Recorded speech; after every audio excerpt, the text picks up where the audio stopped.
dengan pelaku ritual budaya itu, perilakunya, ucapannya, dia bisa menyelaraskan, dia bisa menyeimbangkan, ada. Tapi akhir-akhir ini kebanyakan orang-orang yang selama ini kita anggap muslim, selama ini kita anggap baik, malah yang disampaikan ini mengajarkan permusuhan, malah mengada apa?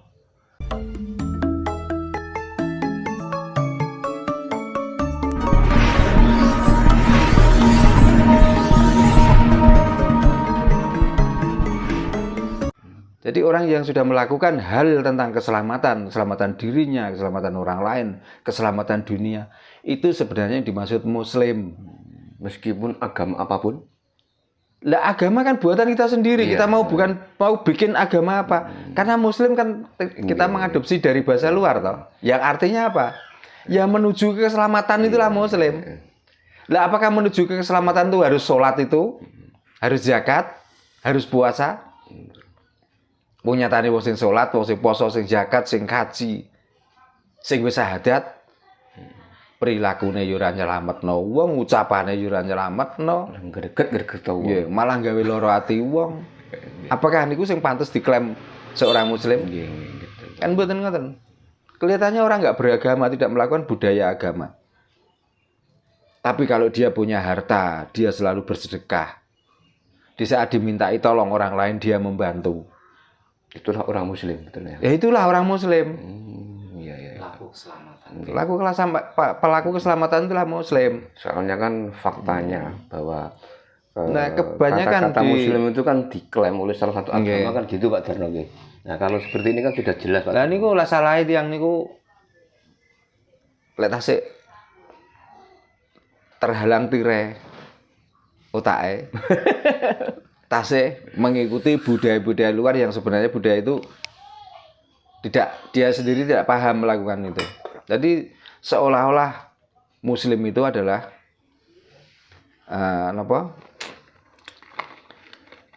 yang sudah melakukan ini orang dari syariat ritual. Ya, ritual inilah muslim lah ngoten. Padahal kalau dicermati dan dipahami sebenarnya apa tah muslim itu apa tah? Kan gitu.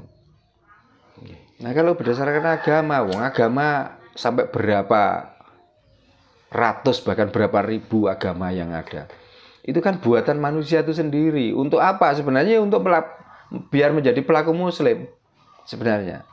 Tapi karena dia sudah berjalan tidak menemukan tujuan itu, ya akhirnya jauh dari niat muslim itu tadi. Nyatanya banyak orang yang sudah melakukan budaya itu, nyatanya orang muslim, nyatanya orang selamat. Perbuatane, ucapane, tingkah lakune tidak mencerminkan orang muslim. Memang ada sebagian orang yang dengan pelaku ritual budaya itu, perilakunya, ucapannya, dia bisa menyelaraskan, dia bisa menyeimbangkan, ada. Tapi akhir-akhir ini kebanyakan orang-orang yang selama ini kita anggap muslim, selama ini kita anggap baik,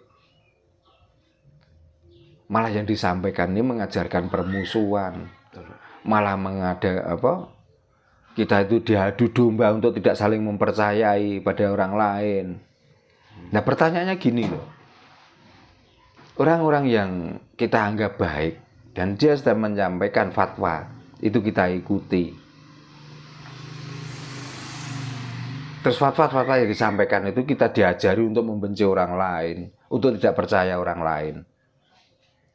Di samping dia menyampaikan fatwa, terus apa toh yang sudah pernah dikerjakan untuk Nusantara ini loh, untuk kedamaian dunia ini loh apa?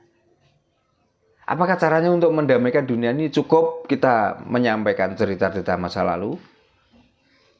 Apakah kita cukup untuk menyiar-nyiarkan tentang kejayaan orang lain? Apakah seperti itu? Kan mestinya kalau disampaikan di sini ya untuk kemakmuran yang di sini, untuk damai di sini ini, untuk makmur di sini. Kan ngoten. Nah, kadang-kadang tiang niku salah paham karena masih isih bundeli paham sing salah niku lho.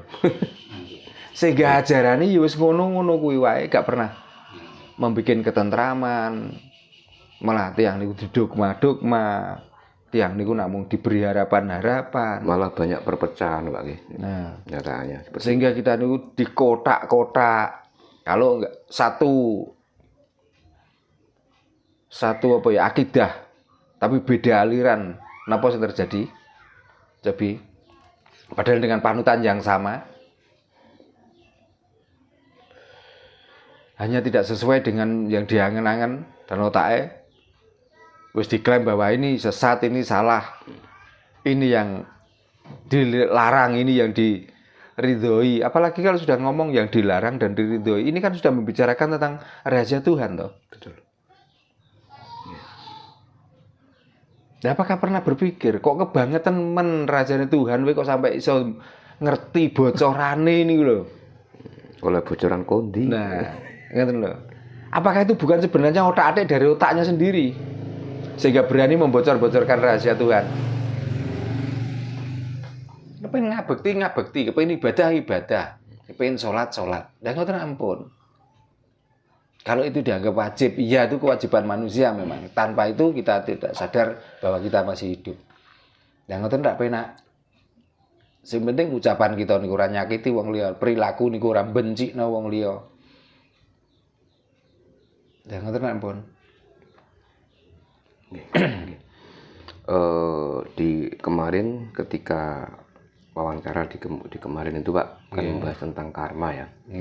Bahwa sebetulnya hidup susah, senang, bahagianya seseorang itu kan tergantung dari perbuatan ya Pak ya.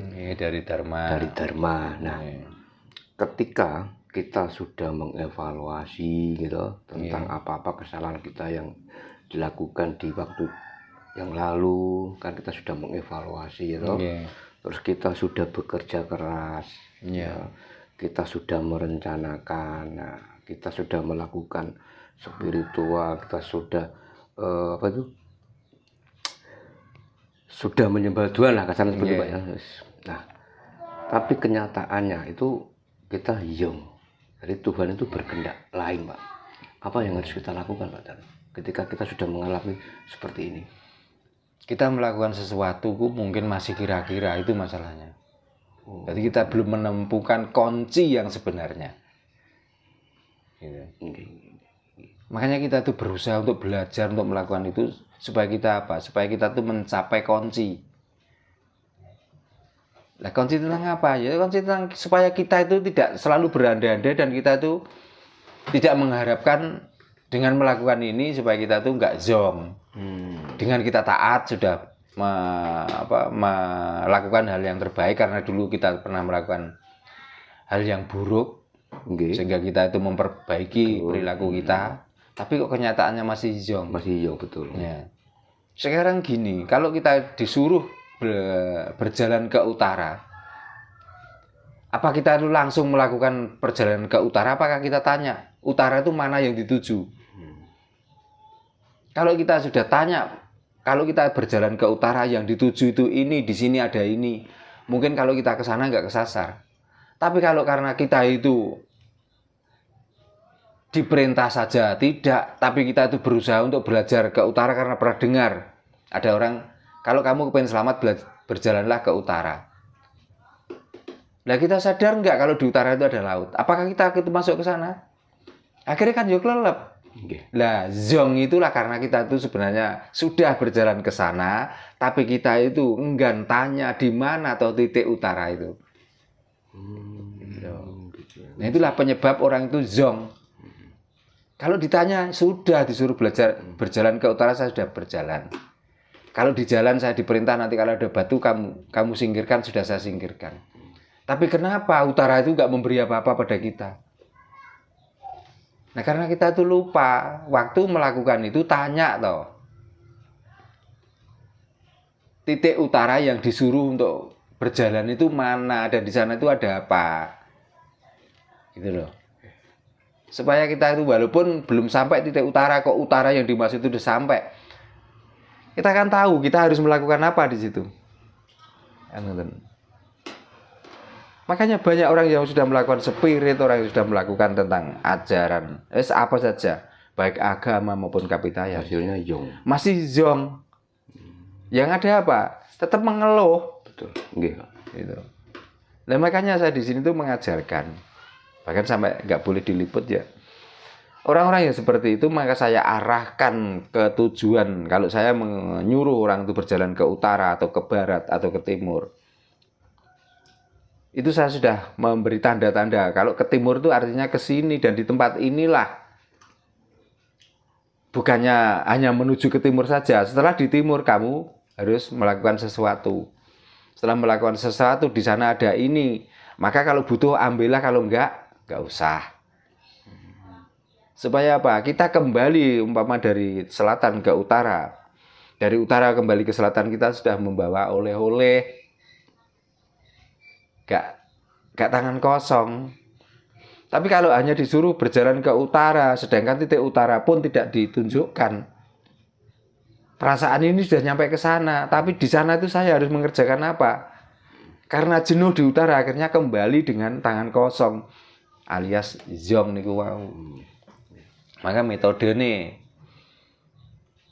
sing podo belajar teng mriki niku puncak untuk menuju ke tempat yang dimaksud niku wau. Satu-satu jalan harus satu, belajar tentang Raja Kalacakra, dan yang kedua harus melakukan patrap Raja Kalacakra, karena kula yakin dan itu sudah saya lakukan dan saya kerjakan. Dengan patrap dan tahu tentang maksud dari Raja Kalacakra, yang saya rasakan tidak ada yang sia-sia. Jadi ibarat yang mantuk niku ora tangan kosong, ora zong. Manfaatnya untuk apa, Pak? Ketika orang itu belajar Kalacakra.